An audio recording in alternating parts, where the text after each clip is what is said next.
ឡោះមកជូរព្រៃសាច់មាន់និយាយទៅសាឡមួយមុខនេះគឺថាធ្វើញ៉ាំអត់ងាយចេះតែលាន់ទេបងប្អូនវាជូរជ្រះឆ្ងាញ់ហើយចំពោះបន្លែគ្រឿងផ្សំវិញគឺថាយើងអាចដាក់តាមចំណូលចិត្តយើងទេចំពោះបន្លែគឺថាដាក់តាមធនធានដែលយើងមានអញ្ចឹងបងប្អូនចាចង់ត្រប់ក៏បានផ្សិតក៏បាន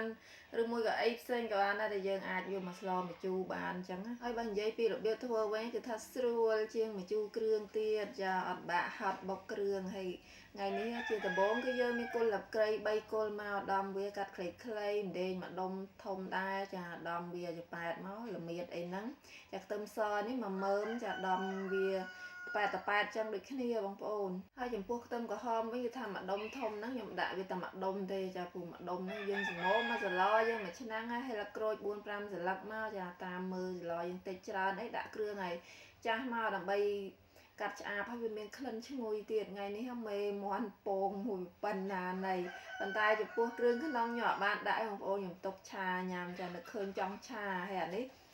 ខ្លួនវាវិញគឺថាយកមកស្លមកជូរព្រៃហើយក៏អត់ស្លទាំងអស់ដែរបងប្អូនពួកអីផ្ទះខ្ញុំញ៉ាំមួយហ្នឹងគឺថាអត់អស់ទេចាស្លមកជាហៀងហ្នឹងគឺថាមួយថ្ងៃវល់ល្ងាចហើយចំពោះការកាប់វិញគឺខ្ញុំកាប់ដុំតូចៗល្មមទេចាបងប្អូនយើងខ្លះគាត់ចូលចិត្តកាប់បែបធំៗហើយខ្ញុំចូលចិត្តបែបតូចៗចេះហើយអាកន្លែងកទូនអូងវានេះបងប្អូនណាគ្រួសារខ្ញុំគាត់ធ្វើគាត់ដែលវះចោលទេគាត់ថាមេមាន់គាត់ថាអត់ក្លិនទេគាត់ថាឈ្មោលគាត់វះចោលតែខ្ញុំឲ្យតែមកដល់ដៃខ្ញុំគឺថាជាចោលខ្ទេចច្រឡំមកជូរក៏កុំភ្លេចជាមួយនឹងប្រហុកចាដាក់ប្រហុករៀងដិតចាស់តិចមកហើយអំពិលនេះវិញគេថានៅក្នុងទូកកចាបេះតាំងពីភ្ជុំមកបងប្អូនចាបងគាត់បេះឲ្យតាំងពីភ្ជុំទុកក្នុងទូកកឥឡូវញ៉ាំចិត្តអស់ដែរហើយឃើញខ្លាញ់មាន់នឹងល្អពេកយកមកជាហៀវហ្មងហើយដួសចេញមិនតិចផងព្រោះខ្លាញ់វារៀងច្រើនហើយបន្ទាប់មកទៀតនេះគឺថាគោ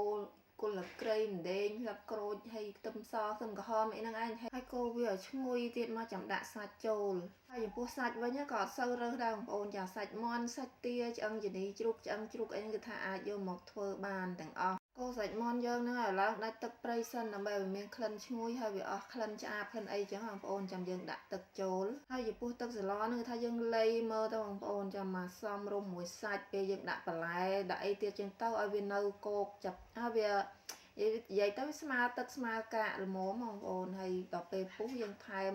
ម្សៅស៊ុបរ៉ូឌីស្ករប៊ីចេងហើយនឹងអំបិលចូលមកហើយថែមថយគ្រឿងតាមចំណូលចិត្តទេបងប្អូនចាឥឡូវនេះខ្ញុំក្តិចសាច់នឹងមើលបន្តិចថាវាស្វិតអត់ព្រោះមាន់ហ្នឹងវាពងដែរចឹងណាតែមើលទៅសាច់មាន់នេះងាស់តែមកពុះហើយគឺផុយហើយពេលទុកងាស់វាចោលផ្លេតហ្នឹងយើងឆ្លៀតមកហាន់បន្លែហាន់អីមកចាបន្លែយើងនេះគឺថាមានត្រប់មានម្ទេសហើយចំពោះម្ទេសវិញខ្ញុំដាក់2ហ្នឹងចាបងបានតែមួយផ្លេតទៅលើកមកវិញព្រោះពេលដែលបងទៅវារៀងមានអារម្មណ៍ថាវារៀងចេញជាតិហឹរចឹងហើយខ្ញុំស្រង់ចេញវិញខ្លាចកូនខ្ញុំញ៉ាំអត់កើតចឹងទៅហើយក៏មានអាផ្សិតព្រិលលេងតិចដែរចាខ្ញុំលើកគេហៅផ្សិតព្រិលនឹងត្រូវអត់ទេបងប្អូនហើយអាផ្សិតហ្នឹងវារៀងវែងតែខ្ញុំចឹងហើយខ្ញុំកាត់វាជា2ចឹងបើផ្សិតភ្នែកក្តាមនោះថាខ្លីល្មមចាឥឡូវនេះគឺថាយើងចាប់ផ្ដើមបង់បន្លែចូលហើយបន្លែពីរមុខនេះខ្ញុំដាក់ចូលមុនចាដាក់អំពិលអីចូលទៅហើយដើម្បីឲ្យវា